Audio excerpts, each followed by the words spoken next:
नमस्कार दोस्तों, welcome to my channel. मैं हूं चांद कुबा। दोस्तों आज हम बात करेंगे एक और कॉन्स्टिट्यूशनल बॉडी की, that is special officer for linguistic minorities. Originally ये बॉडी कॉन्स्टिट्यूशन का हिस्सा नहीं थी, इसे बाद में संविधान का हिस्सा बनाया गया। आखिर क्यों इसे संविधान में लाने की जरूरत महसूस की गई, इसमें कौन कौन आ जाता है, इसके ऑफिसेस कहाँ हैं, इसके फंक्शंस, रोल्स, ऑब्जेक्टिव्स, ड्यूटीज क्या क्या हैं, ये सारी चीजें आज हम समझेंगे। मुझे उम्मीद है कि ये सेशन आपको काफी पसंद आएगा। चलिए शुरुआत करते हैं आज के इस सेशन से। इस सेशन में आगे बढ़े दोस्तों, उससे पहले मैं आपको बताना चाहता हूं कि आप जितने भी चैनल देख रहे हैं, इंस्टाग्राम की आईडी, टेलीग्राम या फिर आप ट्विटर के जितने भी चैनल देख रहे हैं, डेली बेसिस पे यूपीएससी से जुड़ा हुआ कंटेंट आपके लिए भेजा जाता है। आप इन चैनल्स को ज्वाइन कर सकते हैं। बात करते हैं कॉन्स्टिट्यूशनल प्रोविजंस की। देखिए ओरिजिनली ये संविधान का हिस्सा नहीं थी, इस बॉडी को बाद में संविधान में लाया गया। इसकी वजह थी आपको इसके लिए मैं 1948 में लेकर जाना चाहूंगा, जहां पर ये डिमांड उठी कि स्टेट्स को लैंग्वेज के आधार पर रीऑर्गेनाइज किया जाना चाहिए, जिसके बेसिस पे हमें देखने को मिलता है कि धर कमीशन को अपॉइंट किया गया और धर कमीशन ने इस बात को सिरे से नकार दिया कि स्टेट्स को लैंग्वेज के आधार पर रिकॉग्नाइज किया जाना चाहिए या रीऑर्गेनाइज किया जाए। इसके बाद हमें देखने को मिलता है कि 1949 में जेवीपी कमेटी को बनाया जाता है। उनकी रिपोर्ट में भी यही निकल कर आता है कि लैंग्वेज के आधार पर स्टेट्स को नहीं बनाया जा सकता है। उसके बाद हमें देखने को मिलता है कि 1952 में हमें तेलुगु स्पीकिंग माइनॉरिटी, जो कि मद्रास स्टेट का पार्ट थी, उनकी तरफ से एजिटेशंस काफ़ी ज़्यादा स्ट्रॉन्ग हो जाती हैं। उनकी तरफ से ये डिमांड उठती है कि तेलुगु स्पीकिंग माइनॉरिटी को मद्रास स्टेट से अलग करके आंध्र प्रदेश का निर्माण किया जाना चाहिए, जिसके लिए हमें देखने को मिलता है कि पोटी श्रीरामालू ने अपने प्राण त्याग दिए फास्ट अनटू डेथ के कारण। इसके बाद हमें देखने को मिलता है कि एक कमेटी का, स्टेट रीऑर्गेनाइजेशन कमेटी का गठन किया जाता है 1953 में और उसकी रिपोर्ट आती है 1955 में। हालांकि स्टेट रीऑर्गेनाइजेशन कमेटी भी इसके फेवर में नहीं थी कि लैंग्वेज के आधार पर स्टेट्स का निर्माण किया जाना चाहिए, लेकिन स्टेट रीऑर्गेनाइजेशन कमेटी ने यह रिकमेंडेशन जरूर दी कि एक special office for linguistic minorities का गठन किया जाना चाहिए, जो कि एक कॉन्स्टिट्यूशनल बॉडी के रूप में काम करेगा। एंड इसी स्टेट रीऑर्गेनाइजेशन कमेटी की रिपोर्ट के आधार पर हमें देखने को मिलता है, स्टेट रीऑर्गेनाइजेशन कमीशन के रिपोर्ट के आधार पर हमें देखने को मिलता है कि आर्टिकल 350B को संविधान में जगह दी गई through 7th constitutional amendment act of 1956 के द्वारा। और ये आर्टिकल 350B जो है वो लिंग्विस्टिक माइनॉरिटीज के सेफगार्ड के लिए special office for linguistic minorities की बात करता है। अब लिंग्विस्टिक माइनॉरिटीज आखिर होते कौन हैं? देखिए, आपको अगर लिंग्विस्टिक माइनॉरिटीज के बारे में पढ़ना है तो इसके लिए आपको सबसे पहले ये समझना होगा कि लिंग्विस्टिक माइनॉरिटीज वो लोग होते हैं या वो ग्रुप ऑफ पीपल हैं जो कि एक भारत की टेरिटरी में या फिर भारत की एक स्टेट में रहते हैं और उनकी मदर टंग भारत की उस टेरिटरी या फिर उस स्टेट के लोगों से, जो कि मेजोरिटी के लोग हैं, उनसे भिन्न होती है। सो यहां पर मैंने लिखा भी, is a group or collective of individuals residing in the territory of India or any part thereof having distinct language or script of their own। Now ये जरूरी नहीं है कि अगर हमारे स्केड्यूल 8 में दी गई 22 लैंग्वेजेस में से कोई एक लैंग्वेज होगी तभी आप माइनॉरिटी के रूप में गिने जाएंगे, लिंग्विस्टिक माइनॉरिटी के रूप में गिने जाएंगे, ऐसा जरूरी नहीं है। 22 लैंग्वेजेस जो कि हमारे 8 स्केड्यूल में दी गई हैं, अगर इसके अलावा भी आपकी कोई लैंग्वेज है, मदर टंग के रूप में आप उसे यूज करते हैं और आपकी वो लैंग्वेज पूरी स्टेट की मदर टंग के रूप में यूज नहीं की जाती है या फिर जिस डिस्ट्रिक्ट में रहते हैं वहां की मदर टंग के रूप में यूज नहीं की जाती है, तो वो लैंग्वेज आप एक लिंग्विस्टिक माइनॉरिटी के ग्रुप में आ जाएंगे। सो यही हमें यहां पर देखने को मिलता है। नाउ लिंग्विस्टिक माइनॉरिटीज को स्टेट लेवल पर ऑनरेबल सुप्रीम कोर्ट की तरफ से कहा जा चुका है कि लिंग्विस्टिक जो माइनॉरिटीज हैं इन्हें स्टेट लेवल पर देखा जाएगा रादर देन नेशनल लेवल पर। स्टेट माइनॉरिटीज या स्टेट लेवल पर जो माइनॉरिटीज होती हैं उसका एक एग्जांपल मैं आपको देना चाहूंगा। अगर हम पंजाब की बात करें तो पंजाब में पंजाबी बोलने वाले लोग लिंग्विस्टिक माइनॉरिटी नहीं बल्कि मेजोरिटी हैं। वहीं पर गुजरात, बिहार आदि में पंजाबी स्पीकिंग जो लोग होंगे वो लिंग्विस्टिक माइनॉरिटी माने जाएंगे। बात करते हैं आर्टिकल 350B में क्या क्या प्रावधान दिए गए हैं। देखिए आर्टिकल 350B में कहा गया है that there shall be a special office for linguistic minorities and he is to be appointed by the president of India. So एक special officer for linguistic minorities का प्रावधान दिया गया है।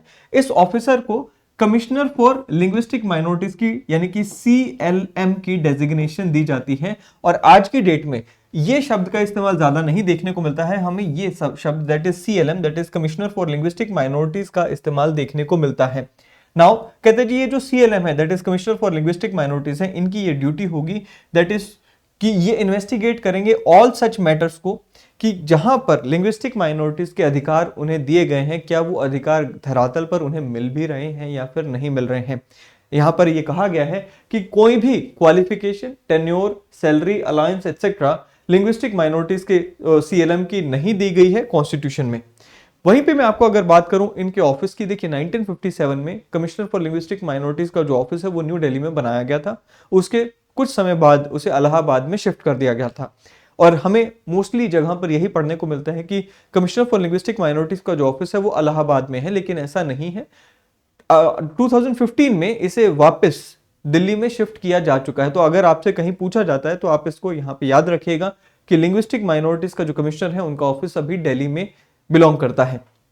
हमें यह भी देखने को मिलता है कि दोस्तों इस सीएलएम के अलावा हमें 3 रीजनल ऑफिसेज भी देखने को मिलते हैं, एक बेलगाम कर्नाटका, चेन्नई एंड कोलकाता में। ये 3 ऑफिसेज हमें देखने को मिलते हैं which are headed by assistant commissioners. अगर मैं जो हेड क्वार्टर्स हैं, जो इनके दिल्ली में हेड क्वार्टर्स हैं, वहां की बात करूं तो कमिश्नर फॉर लिंग्विस्टिक माइनॉरिटीज के अलावा एक डिप्टी कमिश्नर वहां बैठते हैं और एक असिस्टेंट कमिश्नर वहां पर बैठते हैं। इनका जो मुख्य कार्य जो है वो रहता है दैट इज टू लाइजनिंग और liaison with the government of various states और यूनियन टेरिटरीज। सो बेसिकली इनका जो मेन पर्पस है, जो काम रहता है, डेली बेस्ड जो इनके फंक्शंस रहते हैं वो ये होते हैं कि ये अलग अलग स्टेट गवर्नमेंट्स के साथ अपने संपर्क साधते हैं, उनके साथ अपने कनेक्शंस बनाकर रखते हैं, सो दैट कोई भी कंप्लेन किसी भी स्टेट से आती है तो उस स्टेट में उस कंप्लेन को हाईएस्ट लेवल तक पहुंचाया जा सके और उसका समाधान किया जा सके। अब ये अगर हम इस बॉडी की बात करें, they come under the ministry of minority affairs and वहीं पर इनकी रिपोर्टिंग होती है, इनके फाइनेंसेस वगैरह वहीं से निकल कर आते हैं।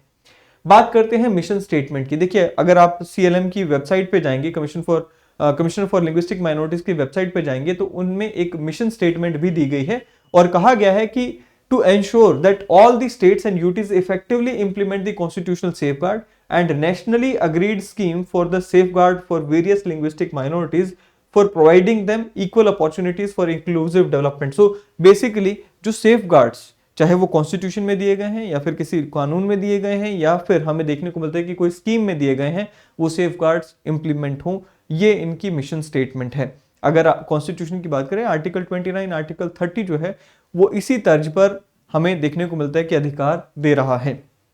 बात करते हैं फंक्शंस एंड ऑब्जेक्टिव्स की। देखिए जैसे मैंने आपको कहा कि मिशन स्टेटमेंट में तो हमने पढ़ लिया कि क्या इनका मिशन है।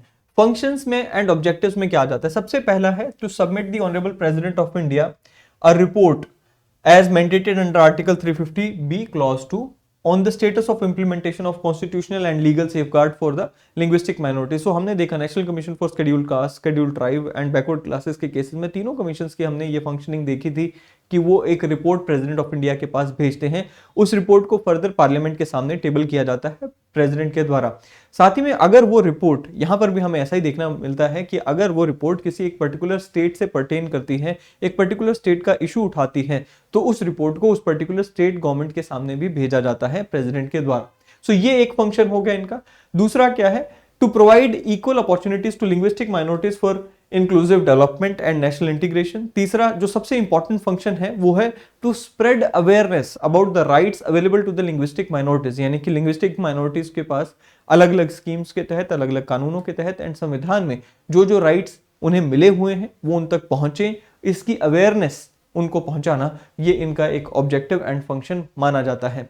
एंड आखिरी में कहा गया है that is to ensure effective implementation of the safeguards and to take up representation of for redress of grievances related to safeguards for linguistic minorities। so इसमें क्या कहा गया है कि मान लीजिए कोई लिंग्विस्टिक माइनॉरिटी है, अगर कोई कंप्लेन लेकर आती है कि हमारे ये जो राइट्स थे या जो सेफगार्ड्स थे वो इंप्लीमेंट नहीं होने दिए जा रहे हैं या फिर उनको हनन किया जा रहा है, तो उन सभी कंप्लेन्स को उठाना एंड अप्रोप्रिएट अथॉरिटी तक लेके जाना, वो इनका एक फंक्शन एंड ऑब्जेक्टिव माना गया है। इसी के साथ साथ इनको ये भी इन्वेस्टिगेट करना होता है कि जो कंप्लेन इन तक आ रही है वो इंप्लीमेंट क्यों नहीं हो रही है, उसमें क्या क्या प्रॉब्लम्स आ रही हैं, एंड अगर कोई स्ट्रक्चरल प्रॉब्लम है तो उसका समाधान क्या हो सकता है। अगर कोई स्पेसिफिक ऑफिसर रिलेटेड या फिर कोई ऑफिस रिलेटेड प्रॉब्लम है, लेट्स से कोई ऑफिसर है जो कि जानबूझकर वहां पर कोशिश कर रहा है कि किसी को अधिकार ना मिले, तो उस केस में क्या हो सकता है, उसकी इन्वेस्टिगेशन करना, ये इनका फंक्शन है। End of course submit the president of India report, वो इनका फंक्शन है। तो ये कुछ फंक्शंस एंड ऑब्जेक्टिव्स इस बॉडी के रहते हैं। मुझे उम्मीद है कि आपको समझ आया होगा कि इस बॉडी का गठन क्यों किया गया, इसके फंक्शंस क्या क्या हैं, इनके कौन कौन मेंबर्स आ जाते हैं, ऑफिसेस कहाँ हैं। तो ये सारी बातों पे आज हमने चर्चा की। अगर ये सेशन पसंद आए तो इसे लाइक करना, शेयर करना ना भूलें। चैनल को सब्सक्राइब करना ना भूलें। अगले सेशन में फिर मिलेंगे। Till then thank you, have a great day ahead.